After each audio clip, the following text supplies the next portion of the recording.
Okay, guys, so I am back, finally ready to start the series of the videos that are going to be turned into my book. So, the first topic that has been on my mind for the past couple of weeks that I really want to start with is going to be my experience with sexual abuse. So, I'm not entirely sure how I want to organize this conversation, so bear with me. But I think that as I begin talking, the correct way to communicate this will come out. And as promised, I'm going to. I think I have already talked about my experience with sexual abuse, but I'm going to use specific experiences, and then at the end, we'll talk about how all of that has led me to who I am today. So we'll talk about the moral. We'll talk about everything that I got out of it. We'll talk about kind of like the type of person that I was when I was young and kind of how that led into certain things. So let's start. All right, so I guess the best place to start would be my personality when I was younger. So the earliest time that I remember of my personality was I was always shy when it came to adults, but when it came to other children my age or peers, I was always very much a tomboy. Like, my mom couldn't pay me to put on a dress. Like, when we went to the store to buy shoes, I'm buying out of the boys section. Like, I just was always drawn towards that. If I'm outside playing, I'm playing with boys. We're playing tackle football. Like, I don't want to play the regular kind of football. I want to play tackle football, and I'm tackling you, and you're not tackling me because you can't catch me. That was kind of how I was growing up. Always very competitive, always very much in my masculine energy. And so I remember, like I said, I grew up, like in the neighborhood. I was always playing with the boys, always racing them, always in competition with them, always, and so I became one of them. Like, I viewed them as my friends. I viewed them as one of, like, somebody, like, people that I kick it with, whatever, were cool. Till it got to the point where one day, I think we had just finished racing or whatever, and I won the race, or one of them had beat me, something like that happened. And they were like, they all, like, pulled me to the side, and it was like a few of them. And they were like, all of us are interested in being your boyfriend. And at this point, we're like 7 to 8 years old. I don't think we were definitely not out of elementary school. We were elementary school aged, third, fourth, fifth grade, somewhere around there. And they had pulled me to the side. They were like, we're interested in being your boyfriend. And at this point, I had never even considered anything remotely close to having any of them as my boyfriend. Like, that was the furthest thing from my mind. But to them, like, looking back as an adult now on the situation, to them, the whole time we're racing, we're having a good time, we're playing tackle football, they're looking at me as a sexual object. They're looking at me as a girl, like they're seeing me in a way that I did not see them. But even still, without that understanding, I knew that my position was to testament. Like, I knew that just any old guy was not supposed to be in my life. But because I didn't have the correct guidance at that time, the women in my life were what one would call now a pick me. They didn't teach me the proper ways to vet men. They didn't teach me what my role, my true position was as a woman, and what I was supposed to really be, doing out here. Like, we're not supposed to just be picking like any type of man. Men are supposed to earn us. We're supposed to be, and I always knew that. Even as a child, I knew that. And this is how I know that I know that. So when they told me, oh, hey, we're interested in you, I had no clue how to even, because, again, this is why I brought up that nobody ever taught me, because I knew that I needed to test these guys, but I had no clue what tests to put them through. Like, how do you know whether a guy is worthy of you? No woman had ever taught me that. But I knew that I needed to make sure that they were worthy. So the only thing that I knew to do, and where I got this from, I have no idea. Again, sex or nothing like that was ever on my mind. But again, I was sexually abused as a child. So maybe this is where that came from. And that was my only point of reference to move from. But so they, were interested in being boyfriends. So I had them line up in a circle and pull their dick out. And I stood in the center and I looked at all of them. And I was like, okay, the one that has the biggest one is going to be my boyfriend. And there were two that were like pretty much the same size. And I was like, okay, both of y'all be my boyfriend then. One of you will be my boyfriend Monday, Tuesday, Wednesday, Thursday. And the other one will be my boyfriend the rest of the week. And that's how we did it or whatever. And boyfriend meant, okay, that's just the person that I give my attention to and I hang out with or whatever. Like, and then to me, that's what boyfriend meant, right? But to them, they had a totally different plan for what boyfriend meant. And that spiraled into something completely different. And so when I finally realized what boyfriend meant, and I was propositioned to perform sexual acts and all these different kind of things, I was like, no, like I wasn't aware that that's what y'all was, I wasn't aware that that was what boyfriend meant. Like, you're a boy and you're my friend. And to even be worthy of that in my mind, you had to prove yourself. And the only way to prove yourself was, at that point, was to pull out your dick. And I guess looking back, I gave the wrong impression because, of course, if I want to know how big your dick is, then I must be interested in having sex with you. But to me, like, I didn't have any point of reference, again, to pull off of. That was the only point of reference that I had been taught, which is sad because dick size really... I mean, I guess if you really want to get down into like the spiritual aspects of it, dick size really does have something to do with whether or not a man is superior, but not in the context that a lot of people put it into. Right? So that happened or whatever, and because I was not willing to oblige them in whatever it is that they asked me to do, they told my mom lies that I did. And when I tell you, I got the worst beating of my life. My mother beat me with a baseball bat that day. A whole baseball bat. And then afterwards came and told me, oh, it's because I love you and all of this stupid shit. Like, these are things that our parents do and then wonder why we grow up and don't want shit to fucking do with them. How? I don't understand it. Actually, I do understand it. I understand it completely.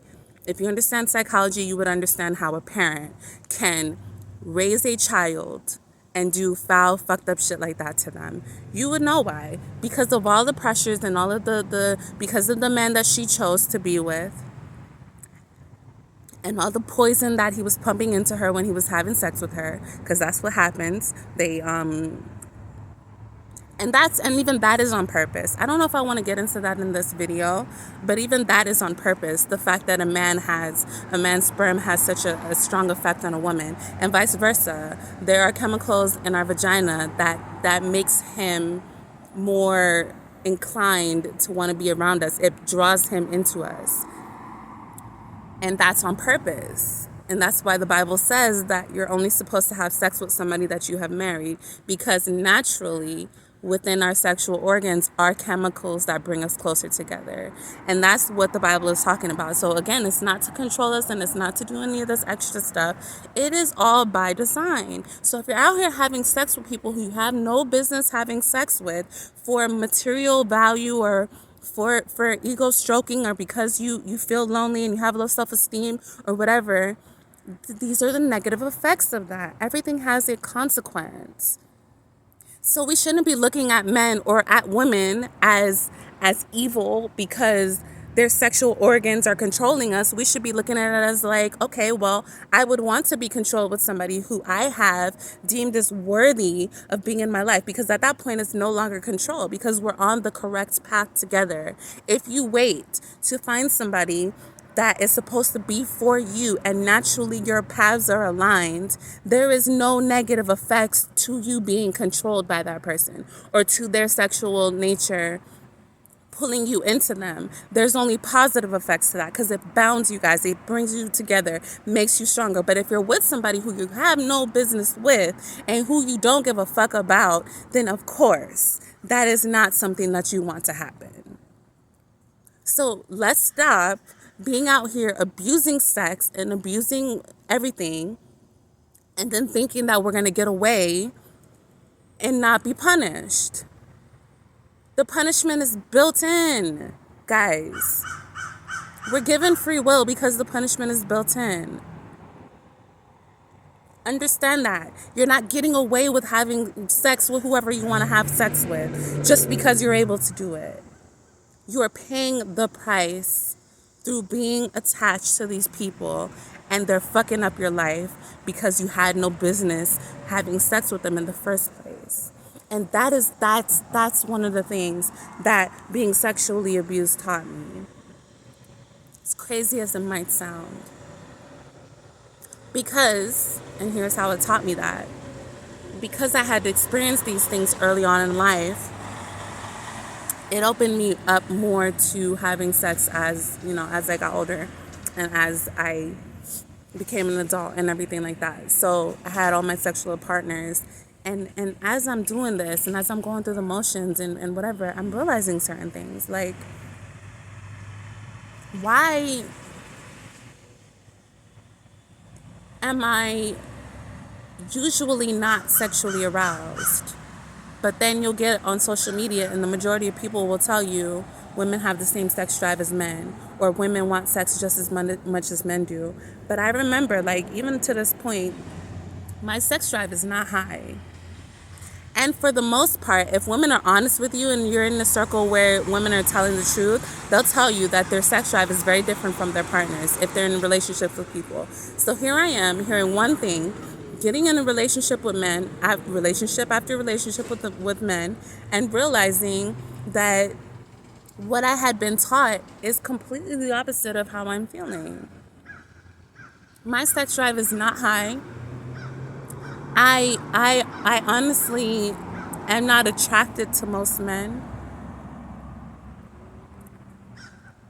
But this whole pick me mentality that I was raised under is, oh well, you have to find a man or whatever, or something is wrong with you, or all of this kind of stuff. And so thank God that none of that led to me actually having a child by one of these losers. But like I said, from when I was a child, I knew that I needed to test these men. So I always had standards. I always had this is the line that you can't cross kind of thing. But at the same time, I was willing to go against that because there was nobody reinforcing that in my life. There was no woman there to tell me that feeling that you have to test these men is absolutely correct. And this is the standard by which you should be testing them. I had to learn all of that on my own. Through having sex with the wrong men, through being in relationships with the wrong men. I've experienced absolutely every negative thing that a person could experience, a woman could experience in a relationship. Because I had to teach that to myself. There was no woman there to teach me, hey, it's absolutely correct. Every man that you come across is going to be, 99% of them are going to be assholes. They're not going to be worthy of you. And here are the criteria, again, that you should be looking for. So, with all of that being said, there's another thing that I want to bring up, and I don't know how any of this has relevance. Maybe to somebody it might. But even through all of that, I remember, I guess this is just to show like the nature of men. So if you're in any confusion, or if you're in that limbo phase or that on the fence phase where you're like, I think that men are this way, but society is telling me that they're good and it's a good thing to have one in your life, and your life would be better if a man was around, and they're supposed to be there to protect and provide for you. My own brother treated me as a sexual object. I don't know if I've ever mentioned this, but I grew up with a stepfather. And so my stepfather and his family were the main ones who sexually abused me. My mother's brother also did, who is her stepbrother. So none of my like close blood family ever sexually abused me. It was always people who were in the picture because of some decision that somebody else made that was incorrect. Like, step family comes about because somebody didn't make the right decision to begin with.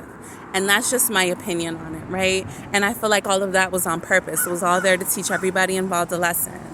And so I'm learning my lessons, because I'm not about to, the cycle stops here. It stops with me. And if I ever have children, they will never suffer the way that I did, or any of the other people in my family did. And so all of those people sexually abused me. And my brother is the son of my stepfather who sexually abused me. And so I don't know if this is what the case was, but most likely it was, knowing male nature. They were sexually abusing me, so they got into his head and told him, you live with her. Like, what? And you're not trying her? Like, what are you? I can imagine this is the conversation they had, because they're that disgusting. Like, let's not pretend that this is not how men talk to each other. We in our fantasy world want to believe that that's not, because as a woman we would never think that way, but we're dealing with men, and this is the way that they think. So that's the conversation that they had. And one day he tried me. I remember it clear as day. We were children, and he tried me, and I was like hurt to my core. But then I was like, okay, well, you can't say that you didn't see this one coming, because he was like the very last one that, hadn't. I thought I could trust him, like my brother. Younger brother at that, but still my brother, the one that's supposed to, your brothers are supposed to protect you, right? As the woman, as the girl, as their sister. They're supposed to be your protectors. They're supposed to tell you about boys and about whatever. And here he was trying me on a sexual level. And I'm going to be honest with you guys. I obliged. And you know what he did? As soon as my mother came home, he pretended like I was the one who went after him and got me in trouble. I was always the one getting in trouble for everything. Everything he did, he blamed it on me, and I got in trouble. And I never stood up for myself, because in my mind, nobody was going to believe me anyway. Because when I told them about what happened or whatever, that's just a little bit about my childhood. Like, I grew up knowing things and always being discredited, always being the liar, always being the one who didn't know what she was talking about, always being the one who got in trouble for things that she didn't do. That was always me. So that's where that's the childhood, that's the foundation on which my personality was built on. And so you can imagine that it took a lot for me to get to a point now as an adult where I can actually trust myself. I can actually make good choices for myself. It is an anomaly that I'm even in the position that I'm in right now with the whole bachelor's degree, taking care of myself. I don't sell pussy. I don't fuck over people. I'm not on drugs. It's an entire anomaly. But guess what? The reality of the situation is nobody is going to give you credit for that. I never look for anybody to give me credit for that. I learned a long time ago that nobody gives a fuck. Nobody gives a fuck. But I give a fuck. I give a fuck about my life. I give a fuck about myself. And I give a fuck about the future and what I have to give and to bring to the future and to the next generation. And so, aside from all of that other shit, I have to, again, put my big girl panties on. I always have to be the one. I always have to be the bigger person. And this season of my life, it's kind of an aside, but this season of my life is really about me kind of putting that to the side. Like, fuck being the bigger person sometimes. Some people need to get cussed the fuck out. Some people need to get told about themselves. I've always been afraid to speak out or whatever, because I'm not somebody who likes to fight. Like, I'm very tall. I'm not a skinny person. I have a very intimidating presence, and usually that gets me by. But sometimes people feel like they can try me, and a lot of times in the past I have allowed them to try me. But now it's about what? Excuse me, huh?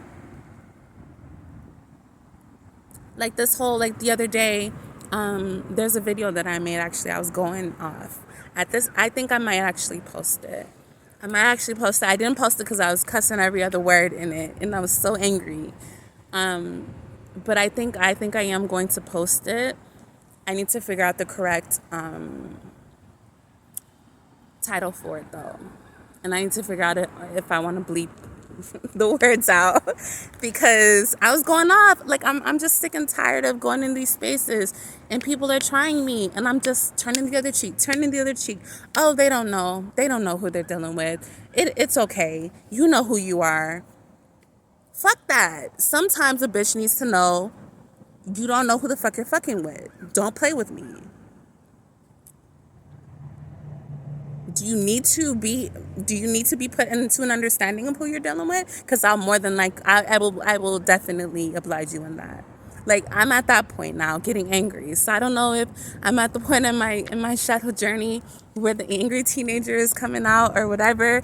Like it got to the point when I was a child, I would have dreams about fighting back. I remember this one dream in particular. There's somebody at school that was bullying me, and we were in the boxing ring, and I felt like this urge to fight them boiling up in me. But when I went to throw a punch or when I went to do something, I just couldn't. Like it was like something energetically was holding me back. I don't know how to describe it, but it was like I went to throw the punch, but the punch never, like, I was actually standing still thinking that I was throwing the punch, if that makes any sense. And I would have dreams of fighting back, like dreams. So this means that subconsciously I was always holding myself back, always holding in all this anger that I had towards people that bullied me and that tried to discredit me and tried to make it seem like I was the one when it was always them. I was always the type to be minding my fucking business somewhere, sitting around. Like I would get dropped off at school early in the morning because my mom had to go to work or whatever, and I'd be sitting in the corner somewhere waiting for the school to open. I'm not talking to anybody. I'm not whatever, just minding my fucking business. And people would always come and talk to me, always come and bother me. And then when I say whatever to them, then it's my fault. It's all of a sudden my fault. I remember that happening so many times to me as a child that I just started isolating myself from people. I would try to make friends, and then some shit would happen, and they always blame it on me. Always, when it was them who initiated it. Just like that story with my brother. He initiated the whole fucking shit. Then I obliged him just to see how far he would go with the shit. Actually, something in my mind was like, okay, he wants to take advantage of you, take advantage of him. So I did. I treated him like a little bitch. Then when my mom came, he wanted to, whatever. I treated him like a little bitch. I was like, oh, you're going to do this and you're going to do that and you're going to do this. Since this is what you want to do, this is what you're going to do. I'm going to get something out of this shit. Since that's what you want. This is what you wanted. So do this and do that. And when my mom came in, it was, oh, she told me to whatever, and she told me to this and she told me to that. And I just sat right there because I knew what the truth was. But again, who was going to believe me? No one. So now to this day, I just had to learn, like, how do you have a relationship with your family after that? Like, some things you just can't undo, you can't unsee, you can't ungo through. Like, having those types of power struggles and those types of experiences with family members, how can you then become an adult, and especially all that I've healed and all that I've gone through to bring myself to this point, how can I then fuck with them after everything that I know, after everything that I've gone through? And they still, like, to this day, none of them have ever admitted anything. None of them have ever, apologized. They want to go on as if none of it ever happened, which is fine with me, but don't try to make it seem like it's me. As soon as something else happens or whatever, now that we're an adult, oh, well, you remember when you XYZ? No. If we're going to move forward and forget about it, we're going to move forward and forget about it. Stop bringing it up. So that just shows me that they're not ready to move forward. So I have to, for my own sanity, cut them off. And so that's what I've decided to do in my life. My family is completely cut off. I don't talk to any of them. I don't talk to any of my childhood friends. I am completely on my own in this world. And I have never felt more at peace. I have never felt more empowered. I have never felt more ready for what it is that my purpose is.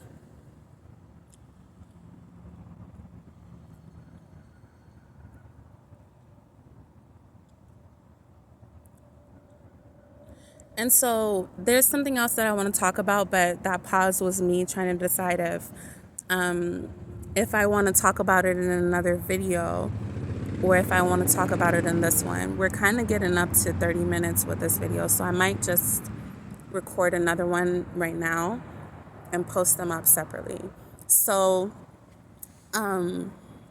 yeah, sexual abuse led me to fucking with a lot of men, and I don't care if to you that makes me less valuable, because I like I said, I don't give one fuck about whether or not you see me as valuable or who sees me as valuable, because I'm not an object. I'm not a car that you go to the car lot and buy. I'm not a diamond ring that you go to the whatever and pick out, and you care about the diamond quality and all that shit. I am not an object. So there is no way for me to lose or gain value. I am already valuable. And my experiences don't determine my value. I can take those experiences and I can make them and I can allow them to cause me to behave in certain kind of ways that are not beneficial to myself or anybody else, or I can do what I'm doing right now and use it to benefit other people. And that's what I've chosen to do with my life. So, with that being said, yeah, that's the one lesson. Not the one, but the many lessons. And that's how gaining wisdom comes about. People think that wisdom, you just wake up one day and you have the shit. No, you have to go through things. Things have to happen to you. And things happen to all of us. So the determining factor, the difference between myself and another person who has gone through all of these things, is my choice of what I decided to do with it. Did I decide to go on drugs? No. Did I decide to fuck for money? No. Did I decide to scam and do all this extra shit? No. I decided to apply myself. I decided to make something of myself. I decided to make a way for myself to where there is no possibility of somebody else taking advantage of me ever again. And going through that process, because there were mistakes that were made along the way. There were ways that I, looking back, probably wouldn't have done it and probably would have got the same results. And now guess what I get to do with all of that information? I get to share it. I get to make sure the next woman doesn't have to go through everything that I've gone through. And that's a gift. And that is what our purpose is here, in my opinion. Otherwise, what would have been the point of me going through any of that if it was not to share? And this is why, even since I was little, I have never been ashamed. I've never been afraid to speak my truth. I told my stepfather's mother to her face what her son did to me. I don't give a fuck what you think about it.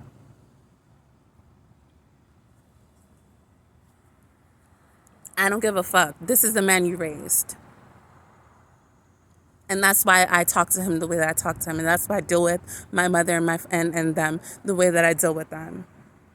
Because they would always like, oh, Rashida's rude and she doesn't, that's your mother, that's your father. No, bitch. When they try to fuck you and when they do all the shit that they did to me, that's how they get treated. Plain and simple. I'm not going to sit up here and act like, oh, everything is whatever. Yeah, there were times when I've always been the one to be quiet, but when it came down to the nitty gritty and shit started building up, oh, I would let everybody have it. Everybody can get it.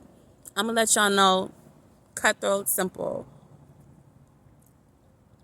So I always it was always that dualistic, like, now I'm getting to the point where I'm not even going to let it build up. I'm going to just let you know right then and there what it is. Don't try me. This is what the truth is. Put you in your place real quick. Get out of my fucking face. Simple. And that's the Rashida that I'm growing into. And I'm not going to make any apologies for it, because this is what y'all wanted. So here it is. And not even so in like I'm allowing what happened to me to change me or anything like that. I don't think I ever was this quiet and meek person, an innocent person who people portray me to be. That's who I was created to be, because it was easier for me to be that for the people that I was around. It was easier for them to take advantage of me. It was easier for my mom to hold me back if I was meek and mild. It was easier for my stepfather to try to fuck me if I was meek and mild. And so that's who they created, but that was never me. Like I said, when I was younger, I remember being a fiery little girl. I remember knowing shit and not letting anybody tell me anything. Because you're not about to tell me anything that's going to go against what the fuck I feel within myself. I've always been connected to self and source. I remember being that from a very young age. And so me not speaking my truth is completely against my nature. And so coming to that understanding at 32, guys, that's another lesson for you. It's never too late. You think you're watching all these people and they're hitting all these milestones at whatever age they are.